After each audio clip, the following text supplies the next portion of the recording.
Anderson, South Carolina for the SpursUp tour. Well, some of the best football in our state's played right here in Anderson. T.L. Hanna and Coach Jeff Herron's done a fantastic job. I've known him forever, and Scott Early, the job he does over at Westside. But a lot of Gamecocks up here in the upstate. I was in Greenville last night, and I'll be in Spartanburg tomorrow night. So we're trying to attack the upstate a little bit here, I guess. How would you gauge the excitement of this fan base and maybe compare it to when you first started? Well, I think there's always, when you first start, there's the unknowns of, who is this? What are we going to be? What's our program going to be like? How's our team going to play? I think that they've seen in 2 years the commitment that we have to being at South Carolina and winning a championship, and that's what we want to do. I don't want our fan base to confuse progress with accomplishment, because we haven't accomplished anything, but we have made progress. We've got to continue to move forward. I'm really excited about the vision and direction of our program, from our administration to our staff to our players, from the standpoint of the operations facility, which will be done in December, which is going to be huge for us.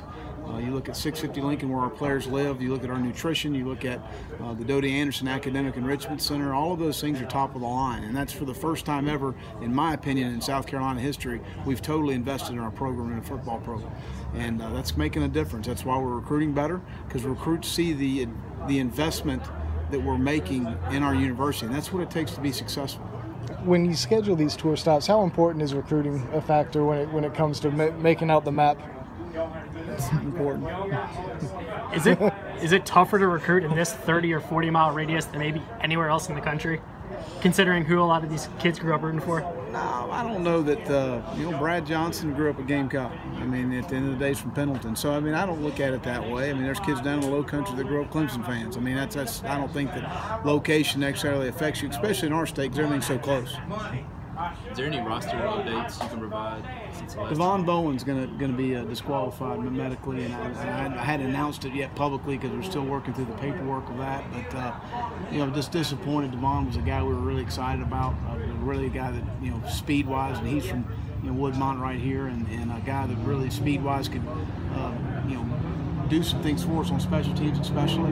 I thought he was progressing well at the linebacker position. He could give us some situational pass rush, but he's had an issue with some stingers in his shoulder, and medically they talked to him about his future, and certainly his health is the most important thing. When that happens, how does the school try to help him, and you guys try to help him make that transition from football? Well, we try and keep them busy, number one. I mean, they stay on scholarship. Nothing's changing as far as any of that's concerned. I just try and keep them busy. Robert Tucker, I'm trying to get him to help at a local high school.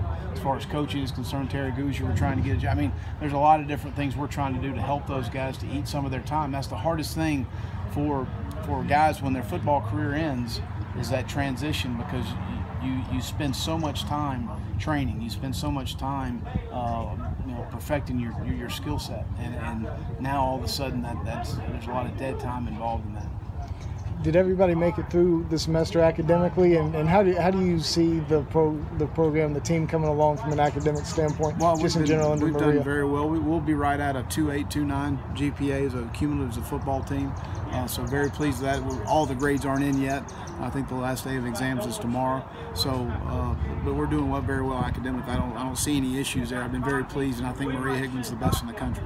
Coach, you preach effort, toughness, and discipline. Where is this team at in meeting your expectations in those areas? Well, I would say from where we are right now, it's been solid. But that doesn't matter right now. We play in the fall, and we've got to continue to build to temper those things as we move forward in the fall to get ready for that, and to play the type of effort we want to play with, the type physical, mental toughness we need to play with, and the discipline we need to play with. And that's why we've got to have a great summer that helps you have a great training camp. I tried to explain to our guys, we can't have a great camp if you don't come in shape. You've got to come in shape, and I expect that, and I think Jeff Dillman and his staff do an outstanding job. All right, Coach, we got to get ready. Okay. Thank you. Thank you.